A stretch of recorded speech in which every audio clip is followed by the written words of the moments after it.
வணக்கம். எங்களுடைய கர்நாடகா டூரில் இன்றைய தினம் 4வது நாள். இப்போ நாங்கள் வந்துட்டு கோவில் வந்து தர்மசாலாவில் வழியாக போயிட்டுருக்கோம்.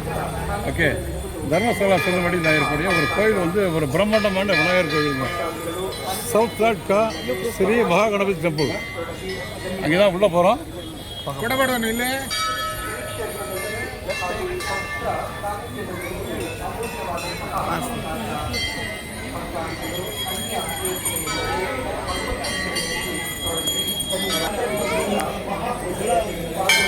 கவுண்டர் சவுத் காட்கா மகாகணபதி கோவில். இது ஒரு ஃபேமஸான கோவில். சுப்பிரமணியாவிலிருந்து தர்மசாலா செல்லும் வழியில் இருக்குது. பாருங்கள், இந்த கோயிலில் மணியெல்லாம் பாருங்கள், பிரம்மாண்டமாக இருக்குது மணியெல்லாம்.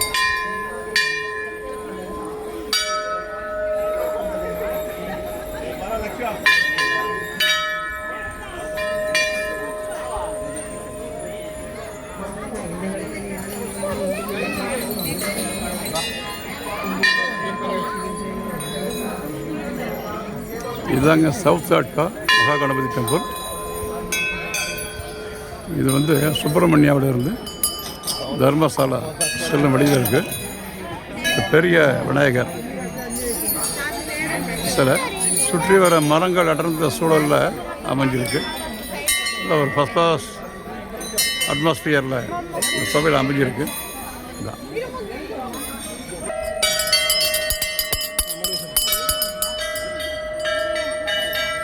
இந்த கோவிலில் ஒரு விசேஷம் என்னென்னு கேட்டிங்கன்னா, எதையாவது நினைத்து வேண்டிக்கிட்டு மணி கட்டுவாங்க.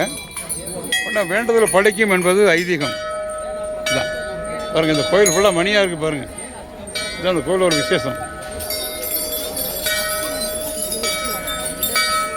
இந்த கோவிலில் எல்லாம் மணியாக இருக்குது.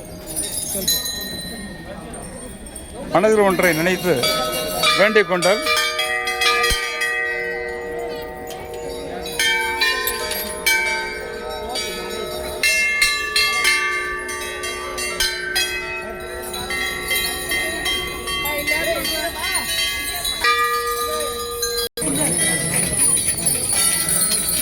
இதுதான் சவுத் லாட்கா மகாகணபதி டெம்பிள். இதாங்க சவுத் லாட்கா மகாகணபதி கோயிலில் உள்ள விநாயகர் விக்கிரகம் தான். இந்த கோவில் எங்கே பார்த்தாலும் மணியாக தான் கட்டி விட்டுருக்காங்க பாருங்கள். மனதில் ஏதாவது ஒன்றை வேண்டிக் கொண்டு கோவிலை மணி கட்டியாச்சுனாக்க மனதில் நினைத்தது நடக்கும்.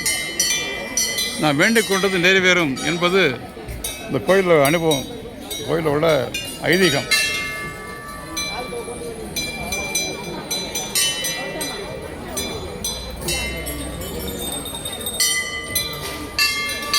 ஓம் மகா கணபதியே நமக.